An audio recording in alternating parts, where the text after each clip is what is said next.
O Vitória sobrou e conseguiu confirmar a primeira colocação no Grupo A do Regional. O Sport, apesar de não ter convencido tanto assim em alguns jogos, mas a nível de aproveitamento fez o suficiente para ficar na segunda colocação. O Ferroviário, eu acredito que foi uma das grandes surpresas e conseguiu terminar na terceira posição. E um Fortaleza que ficou distante demais de convencer a nível de desempenho, a nível de aproveitamento também, o número de vitórias que foi o ponto crucial e que fez o Fortaleza terminar na quarta colocação do Grupo A do Regional. CRB, Motoclube, Souza e Altos terminaram ficando pelo caminho. Uma das grandes decepções foi o CRB, finalista da última edição do Regional, ficou na primeira fase. Vou trazer uma avaliação sobre tudo que foi a primeira fase para as equipes do Grupo A e também já tentar trazer uma projeção aqui de quem pode ser os adversários, quais podem ser os adversários dessas quatro equipes na próxima fase. Vou até mostrar um pouco do que a gente tem. Temos um Vitória com a melhor campanha, vai jogar contra o quarto colocado do Grupo B, e aí eu vou tentar projetar quem deve ser esse quarto colocado. O Sport vai jogar contra o terceiro colocado do Grupo B, Ferroviário contra o segundo colocado do Grupo B e o Fortaleza contra o líder do Grupo B, que ainda está em andamento. O Grupo B só deve terminar em junho, mas isso eu vou deixar para falar um pouco depois. Antes, eu quero que você fique à vontade para comentar, para deixar o que você viu dessa primeira fase do Regional, o que mais te surpreendeu, tanto no sentido negativo como no sentido positivo. Fique também à vontade para deixar o joinha, se inscrever no canal e compartilhar o link para mais conteúdos como esse. Vou trazer aqui os resultados dessa última rodada da primeira fase do Regional, que teve esse confronto como um dos grandes pontos de atenção, porque se tinha Ferroviário e Souza, as duas equipes que iniciaram essa última rodada na quarta e na quinta posição. O Ferroviário era o quarto, o Souza era o quinto. E aqui, principalmente olhando a nível do CRB. O CRB venceu, mas ficou de fora, porque o CRB precisava, além de vencer, precisava de um empate nesse confronto daqui. O Ferroviário venceu por 2-0, 2 gols do Alanzinho, que vai ser reforço do Fortaleza para a sequência da temporada. Também tivemos, e aqui eu confesso que eu não pude acompanhar muito bem, que foi o confronto do Sport contra o Altos. Vou até puxar aqui. E tivemos, vamos lá, um Sport puxando ali para uma equipe titular, né? Assim, Pablo jogando, Barleta jogando também, o Romarinho, o Ioran, Duqueiroz, Fabrício Domingues, e mesmo assim Kaique França no gol, e mesmo assim o Sport foi derrotado para a equipe do Altos, jogando na Ilha do Retiro. Um pouco do retrato do Sport também nessa primeira fase, por mais que tenha tido a segunda melhor campanha do grupo, mas foi um Sport também distante de convencer. Encontrou alguns resultados, mas enfim, foi o suficiente para terminar na segunda posição. Ferroviário com o Ciel, com o Alanzinho, com o Cavicchioli no gol. Ferroviário que decepcionou no Campeonato Cearense, na Copa do Brasil também, mas na Copa do Nordeste segue vivo. E o Fortaleza, que acredito que ao lado do CRB foram as duas grandes decepções da Copa do Nordeste, não só avaliando o Grupo A, mas se tinham as duas equipes que foram finalistas da última edição do Regional. Um Fortaleza que, apesar de seguir para a próxima fase, mas ficou longe de conseguir desempenhar muito bem. Esse confronto no Castelão eu pude acompanhar com um pouco mais de detalhe. As duas equipes com muitos problemas. Um Fortaleza que, por escolha, por conta do Campeonato Brasileiro, colocou a equipe reserva e no segundo tempo foi soltando algumas peças titulares. E um CRB com problemas em todos os setores por conta de uma reformulação que vem vivendo às vésperas da Série B.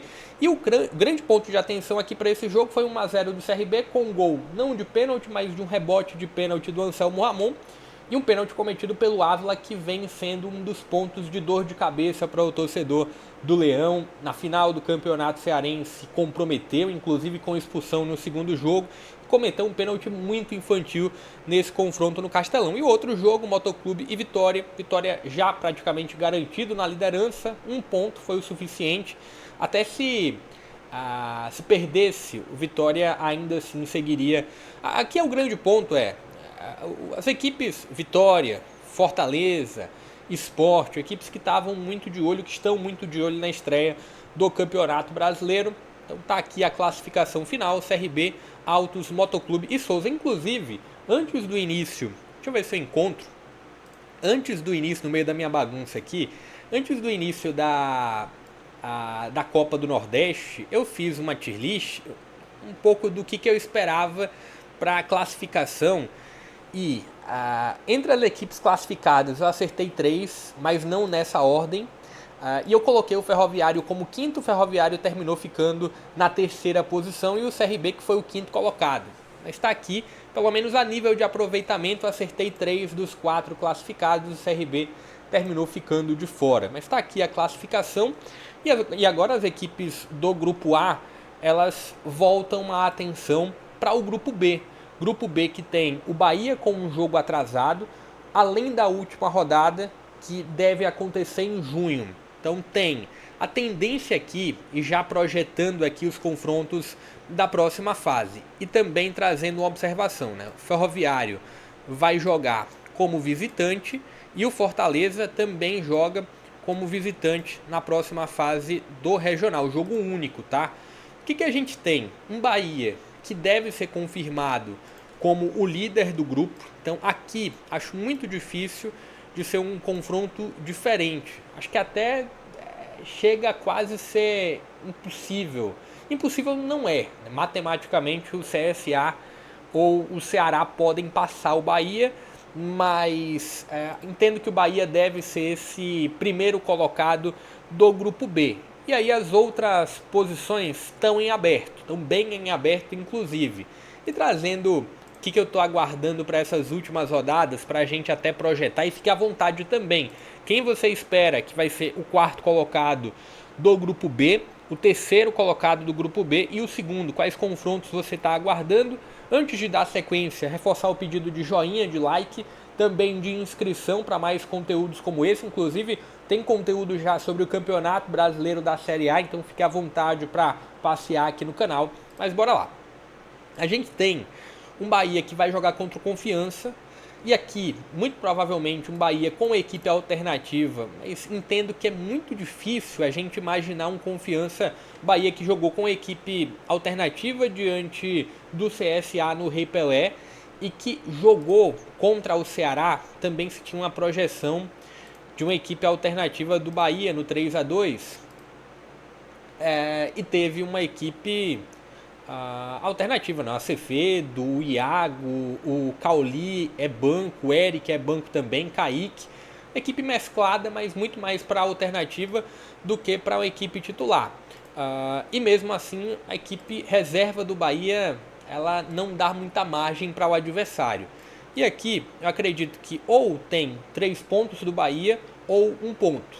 A Confiança pode beliscar 1 ponto. Com 1 ponto, Confiança iria para 8 e encostaria no Náutico.